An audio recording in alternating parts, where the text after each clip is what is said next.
Hello बच्चों, कैसे हैं आप बच्चों। आज हम यहाँ पर नवी कक्षा गणित विषय का कार्यपत्रक नंबर 8 करेंगे, ठीक है।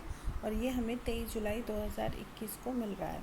और इसमें हम बात करेंगे रेखा, रेखाखंड और किरण की। तो रेखा और रेखाखंड और किरण, इनके बारे में वैसे तो आप जान चुके हैं पहले वाली वर्कशीट में, लेकिन हम छोटा सा रिवीजन ले लेते हैं। तो रेखा क्या होती है?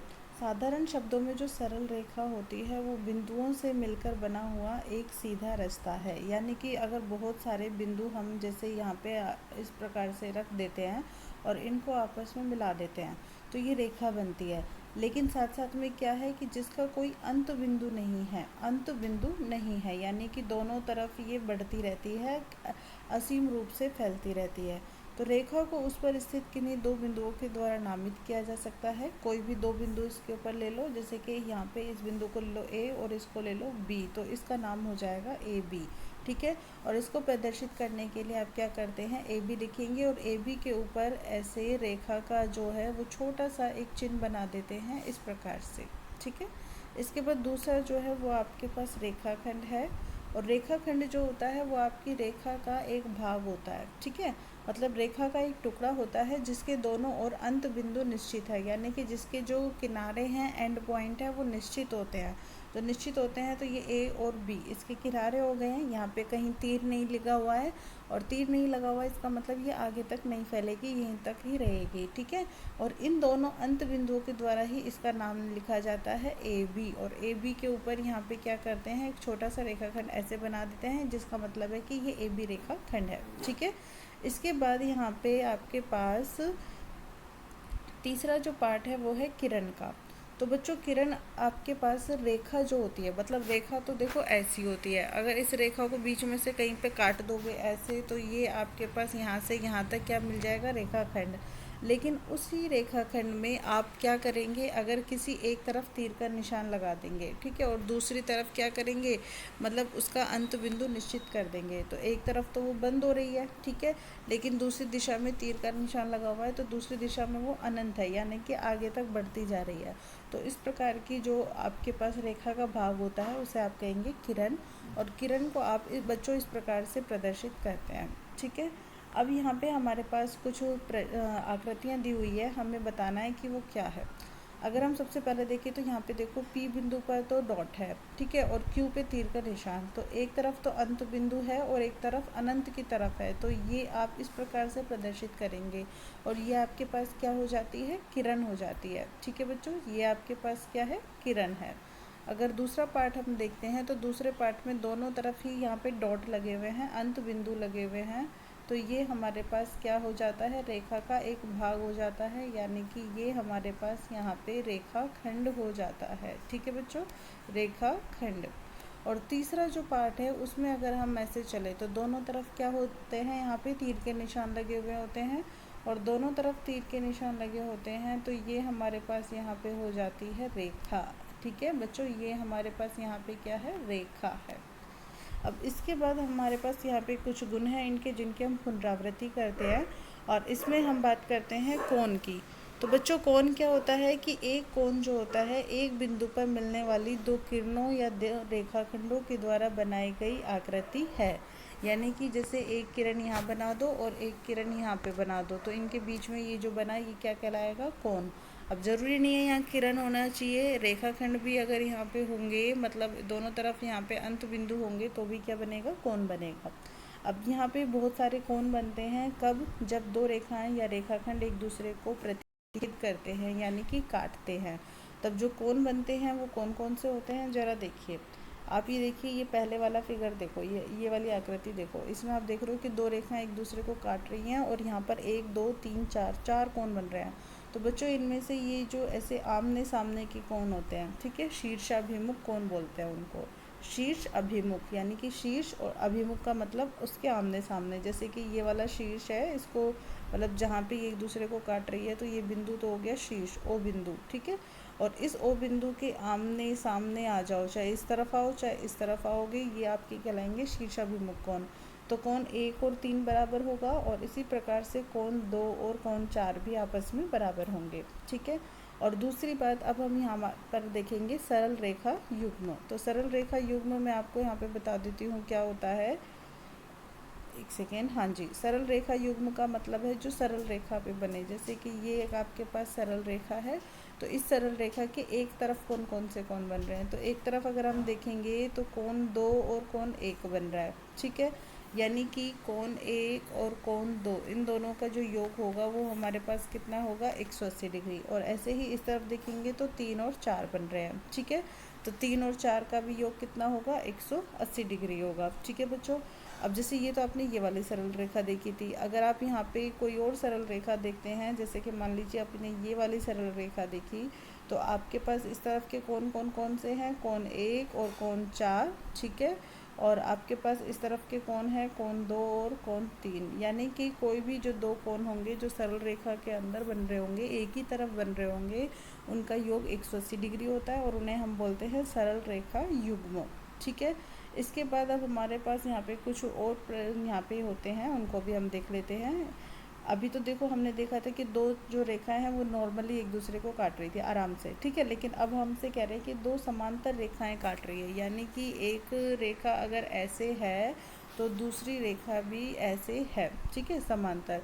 और एक तिर्यक रेखा के द्वारा इस प्रकार से वो क्या हो रही है, यहाँ पे एक दूसरे को प्रतिच्छेद कर रही है, ठीक है बच्चों। जब तिर्यक रेखा ऐसे एक दूसरे को प्रतिच्छेद कर रही है यानी कि काट रही है, तो यहाँ पे कई प्रकार के कोण बनते हैं। अब वो कोण देखिए कौन कौन से बनते हैं। एक तो आपके पास ये कोण, एक ये 2, फिर ये 3, फिर ये 4, इसी प्रकार से 4 कोण यहाँ पे बनेंगे, यानी कि 8 प्रकार के कोण यहाँ पे बनते हैं। ये देखिए, ये जो दूसरी आकृति है, इस वाली आकृति में ये आठों के आठों कोण जो है यहाँ पे दर्शाए गए हैं। अब हमें यहाँ पे बताना है कि कौन कौन कौन से होते हैं, ठीक है बच्चों। जब आप यहाँ पे कोणों को इस प्रकार से देखो एक ही तरफ से, ठीक है। जैसे मान लीजिए मैं यहाँ पे ऊपर यहाँ पे हूँ, ठीक है, और मैं यहाँ से इन कोणों को देख रही हूँ। तो इन कोणों को जब मैं यहाँ से देखूँगी तो एक ये वाला कोण, इन कोणों को यहाँ से देखूँगी तो एक ये कोण। तो कोण 1 और 5 मेरे पास कैसे हो जाएंगे, बराबर हो जाएंगे, ठीक है बच्चों। तो यहाँ पे ये देखो, ये रहा कोण 1 और 5 आपस में कैसे हो गए हैं, बराबर हो गए हैं। इसी प्रकार से अगर मान लीजिए मैं यहाँ से देखूँगी तो मैं किस किस को देखूँगी, कोण 4 को और कोण 8 को, ठीक है। तो कोण 4 और 8 भी बच्चों हमेशा कैसे होते हैं, बराबर होते हैं। अब इसी प्रकार से अगर आप इस तरफ से देखेंगे तो आपके पास कोण होंगे 3 और 7, और अगर ऊपर से देखेंगे तो कोण 2 और कोण 6, ठीक है। तो ये सभी आपके पास यहाँ पे कहलाते हैं संगत कोण युग्म, ठीक है, संगत कोण युग्म। मैं यहाँ पे आपको अलग से बना के दिखा देती हूँ कि जैसे कि ये आपकी एक समांतर रेखा और ये आपकी दूसरी समांतर रेखा, ठीक है, और ये आप इन्होंने काट लिया, तो ये वाला जो कोण इस प्रकार से बनेगा, ठीक है। मैं यहाँ पे डबल लाइन करके दिखा देती हूँ, तो ये संगत कोण युग्म कहलाएगा, ठीक है। और दूसरा मैं अगर यहाँ पे दिखाने के लिए इस प्रकार से दिखाऊँ कि इस तरफ वाले कोण और इस तरफ वाले कोण आपस में बराबर रहेंगे, ठीक है बेटा। और तीसरा पार्ट अगर मैं यहाँ पे आपको बताती हूँ तो उसके अनुसार आपके पास ये वाला कोण और ये वाले कोण बराबर रहेंगे, ठीक है। और फोर्थ पार्ट में मैं आपको यहाँ पे बताऊँगी कि ये वाले कोण और ये वाले कोण आपस में बराबर रहेंगे, ठीक है। इस प्रकार के कोण हमारे पास कहलाएंगे संगत कोण। यहाँ पे मैंने अलग अलग कलर का इस्तेमाल किया है ताकि आप अलग अलग कलर के हिसाब से बता सकें कि कौन कौन से कोण आपके संगत कोण हैं। फिर दूसरा है अंतः एकांतर युग्म। अंतः एकांतर युग्म की सबसे बड़ी कंडीशन ये है बच्चों कि जेड बनना चाहिए, चाहे जेड ऐसे बने चाहे जेड ऐसे बने, ठीक है। अब जब जेड बनता है यहाँ पे हमारे पास, तो उसमें कैसे कोण बनेंगे, देखो जब आपके पास इस प्रकार से जेड बनेगा तो ये वाला कोण बनेगा, और ये जेड बनेंगे आपके पास तो ये कोण बनेगा, मतलब ये उल्टा जेड है। तो अगर हम इनको आगे तक बढ़ाएं, ये देखो ऐसे, तो ये सरल रेखा काट रही है। इनको आगे तक बढ़ाओगे तो ये वाली एक रेखा काट रही है। तो कोण आपके पास कौन से वाले हो गए, देखो आपके पास एक तो कोण हुआ ये वाला और एक कोण हुआ यहाँ पे ये वाला। ऐसे ये वाला कोण है और इसके बगल में ये वाला कोण है, ठीक है। तो जब आपके पास इस प्रकार से कोण बनते हैं तो वो कहलाते हैं अंतः एकांतर कोण। अब इस वाले प्रश्न में, इस वाली आकृति में अगर हम देखेंगे तो जेड बनाते हैं। देखो पहले एक जेड ऐसे बना, ये लीजिए, एक सेकेंड में दूसरे कलर का यूज़ करती हूँ, हाँ ये लीजिए, जेड बना तो एक ऐसे बनेगा। तो जब ये ऐसे जेड बनेगा, ठीक है, और दूसरा अगर अब हम देखेंगे कि ये जेड जो बन रहा है तो कौन कौन से कोण बन रहे हैं, एक तो कोण 3 बन रहा है और एक बन रहा है कोण 5। तो ये दोनों हमारे पास कैसे हो जाएंगे, एकांतर कोण हो जाएंगे, ठीक है। और दूसरा जेड अगर हम देखेंगे तो ऐसे बनेगा, तो एक बनेगा कोण 4 और एक बनेगा कोण 6। तो कोण 4 और 6 भी आपस में कैसे होंगे, बराबर होंगे। तो तीसरा कोण 5वें के और चौथा छठे के। अब इसके बाद बाह्य एकांतर कोण, बच्चों ये अंदर वाले थे, अब बाह्य वाले में अगर आप देखोगे तो आपके पास कोण 1 जो है, ठीक है बच्चों, ये ऊपर वाला जो कोण 1 है ये इस कोण 7 के बराबर होगा, ठीक है। किसके बराबर होगा, इस वाले कोण 7 के, ये यहाँ पे कैसा हो जाएगा बच्चों, बराबर हो जाएगा, ठीक है। अब इसके बाद नेक्स्ट होता है 1 और 7 बराबर हुआ तो और कौन कौन से बराबर होंगे, तो 2 और 8 हो जाएगा। चलिए मैं आपको यहाँ पे इस आकृति में अलग से ये क्लियर कर देती हूँ, ये इसी में ही यहाँ पे आपको बता देते हैं। जैसे कि ये वाला कोण 1 है, ठीक है, तो इस कोण 1 के लिए हमारे पास ये कौन सा हो जाएगा, 7वां ये हो जाएगा, ठीक है बच्चों। इसके लिए हमारे पास यहाँ पे जो 7वां कोण होगा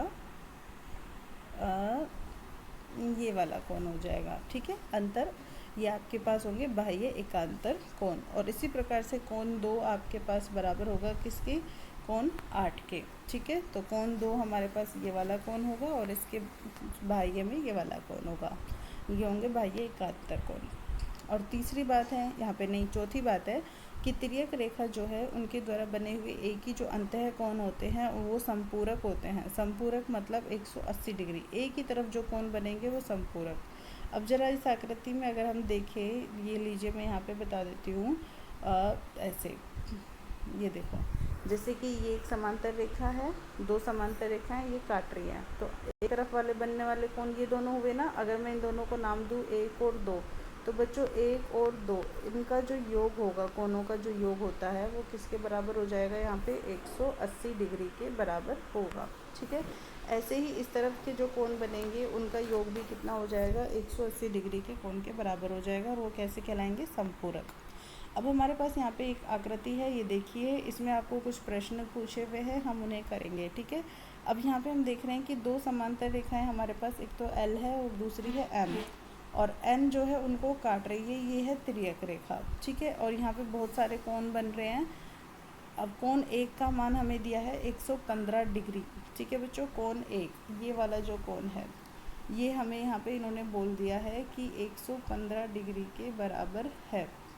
तो अब आपसे ये कह रहे हैं कि निम्न कोणों के माप ज्ञात करो और प्रयुक्त कोण संबंधों का उल्लेख करो। तो पहला है कोण 2, ठीक है, कोण 2।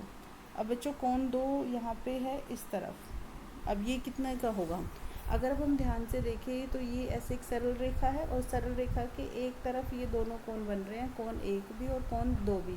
तो हम यहाँ पे बोलेंगे कि कोण 1 और कोण 2 ये हमारे पास कैसे कोण है, सरल कोण युग्म है। और जो सरल कोण युग्म होते हैं उनका जो योग होता है बच्चों वो कितना होता है, कोण 1 और कोण 2 का योग होता है 180 डिग्री, ठीक है। जिसमें से हमारे पास कोण 1 का मान दिया हुआ है 115 डिग्री, तो हम कोण 2 का मान आसानी से ज्ञात कर सकते हैं, क्योंकि इन दोनों का योग 180 डिग्री के बराबर होगा।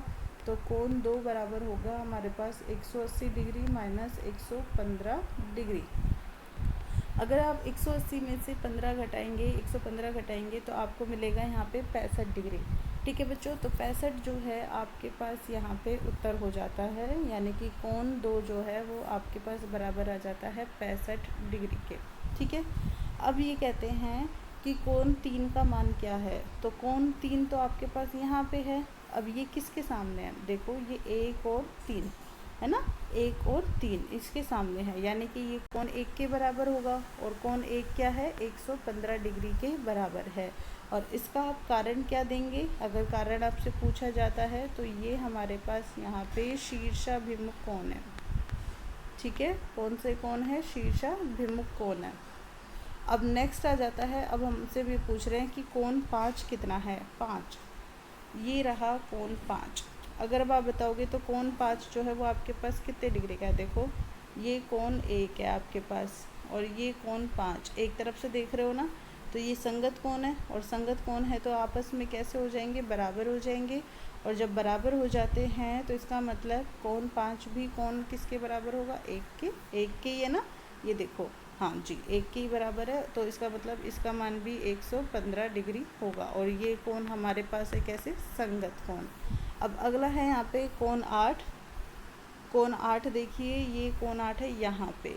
तो बच्चों ये किसके समान होगा, अगर अब हम देखेंगे कोण 8 जो है ये हमारे पास कोण 4 के समान है। ठीक है, तो हम यहाँ पर पहले लिख देते हैं, इधर लिख देते हैं इसके लिए, चूँकि ये चौथे पार्ट के लिए कोण 8 बराबर है किसके, कोण 4 के। क्यों बराबर है, क्योंकि ये आपस में संगत कोण है। लेकिन हमारे पास अभी तक फ़िलहाल कोण 4 का तो मान हमने अभी ज्ञात किया ही नहीं है, तो चलो अब हम कोण 4 का मान ज्ञात करके देखते हैं। लेकिन ये क्या, कोण 4 तो खुद किसी और के सामने है, ये देखो कोण 4 किसके सामने है, 2 के सामने है।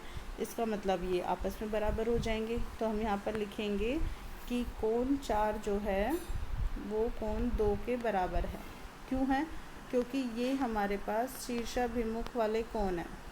ठीक है बच्चों, शीर्षाभिमुख वाले कोण है। तो इसका मतलब ये हुआ कि ये दोनों आपस में कैसे हो जाएंगे, बराबर हो जाएंगे। तो कोण 8 का मान कोण 2 के बराबर हो जाएगा, और वो कितना हो जाएगा, 65 डिग्री। तो आप यहाँ पे लिख देंगे कि कोण 8 जो है हमारे पास कितना आ गया है, 65 डिग्री। तो बच्चों इस प्रकार से हमारी वर्कशीट जो है वो कंप्लीट होती है।